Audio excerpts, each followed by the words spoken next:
सामान्य पावडर नाही, फक्त नायसिल. क्लिनिकली सिद्ध झाला आहे की नायसिल मध्ये कडुलिंबाची सुपर पॉवर आहे, जी घामुळ्या तयार करणाऱ्या किटाणूंना त्वरित मारते आणि देते सुगंधित शीतल आराम. आता मिळवा 150 ग्रॅम नायसिल पॅक वर 70 रुपयांचा नायसिल पॅक फ्री. मला वाटतं शिवसेना शिंदेगत वगैरे नाही, एकच शिवसेना, ती म्हणजे शिवसेना उद्धव बाळासाहेब ठाकरे पक्ष.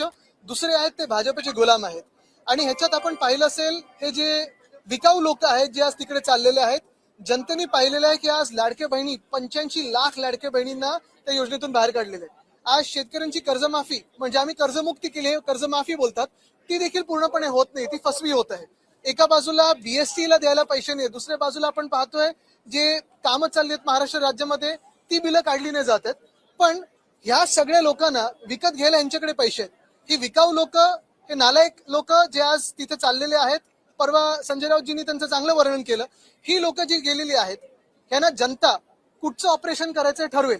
पण ह्याच्यात एक महत्वाचं आहे, हे सगळे जे खोटारडे लोक आज तिथे चाललेले आहेत, हे जिंकून आले ते भाजपाच्या विरोधातल्या मतांवर, हे जिंकून आले ते उद्धव साहेबांच्या चेहऱ्यावर जिंकून आलेत, हे जिंकून आले ते शिवसेना उद्धव बाळासाहेब ठाकरे पक्ष असेल, राष्ट्रवादी काँग्रेस शरदचंद्र पवार साहेबांचा पक्ष असेल किंवा काँग्रेस असेल, आणि आमचे सगळे मित्र पक्षांच्या सभा मागून मागून जिंकून आलेले आहेत.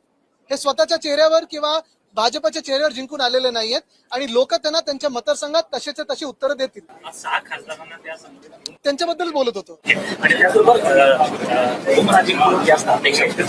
मला वाटतं दुर्भाग्यपूर्ण आहे, आम्ही जे दिलं त्यांना ते प्रेमच दिलं, एवढी वर्ष त्यांच्या सोबत उभं राहिलो, परिवार म्हणून सोबत उभं राहिलो, आणि अशा वेळेला सौदा करणं ह्या अशा काही गोष्टींसाठी स्वतःच्या नावाच्या, स्वतःच्या परिवाराचा, हे दुःखद आहे. मराठी होते मग तुमच्याकडे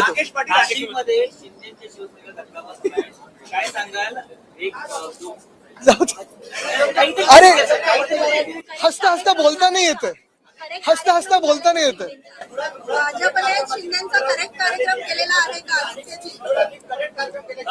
अरे ये तो सिर्फ ट्रेलर है. खासदार निघून गेले ते एक सांगतायत की निधी मिळत नव्हता, राष्ट्रीय असेल किंवा उपराज्य निवडणूक, त्याच्यामुळे हे पाऊल उचललं. म्हणजे दुसरी बाजू ही पण दिसत आहे की हे सरकार कसं मतभेद करतं, हे एक फार महत्वाचं आहे. आज आम्हाला इथे सगळे जे आम्ही आमदार उभे आहोत, आम्हाला कोणालाही निधी मिळत नाहीये. जेव्हा कुठचंही आता एवढ्या 80 वर्षाचा जो इतिहास आहे आपल्या देशाचा, जी कुठची सत्ताधारी पक्ष असतील, विरोधी पक्षाला देखील थोडाफार पण तो निधी तरी द्यायचे, कारण आम्ही जे येतो ते जनतेतून निवडून येतो. जर तुम्ही आम्हाला निधी नाही दिलात तर अन्याय हा फक्त आमच्या मतदारांवर नाही तर तुमच्या पण मतदारांवर तेवढाच होतो, कारण सगळे ह्या देशाचे नागरिक आहेत. हे जरी असलं तरी आम्हाला जे निवडून दिलेलं आहे ते शिवसेना उद्धव बाळासाहेब ठाकरे पक्ष म्हणून निवडून दिलेलं आहे, भाजप विरोधी म्हणून दिलेलं आहे, आणि राष्ट्राच्या हितात, महाराष्ट्राच्या हितासाठी आम्हाला निवडून दिलेलं आहे. हे जे कोणी पलटतात ना तिथे निधी द्या निधी द्या, ते काही मतदारसंघाच्या निधीसाठी नाही, स्वतःच्या खिशांसाठी पळून गेलेले आहेत. हा सौदा केलेला त्यांनी.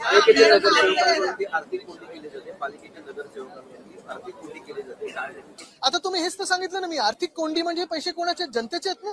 तुम्ही स्वतःच्या सत्तेसाठी वापरता, लोकांची पक्षांची तोडफोड करण्यासाठी वापरता, हे पैसे जे आहेत ते जनतेचे, जनहिताचे, तसे वापरले गेले पाहिजेत.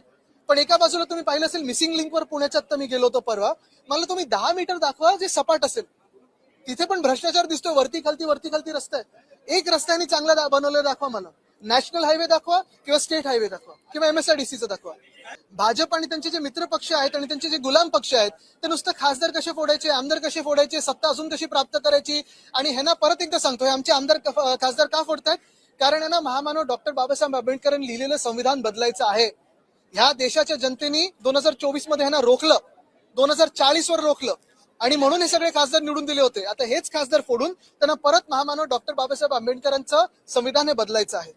की हे जी त्यांनी तोडफोड केली, हे 6चे 6 जे आहेत विकाऊ लोक, त्यांनी राजीनामा द्यावा आणि पुन्हा एकदा भाजपच्या चेहऱ्यावर, जे कोण त्यांचे प्रमुख नेते असतील त्यांच्या चेहऱ्यावर आज निवडणूक लढवावी. आज पण त्यांना हरवून दाखवावी.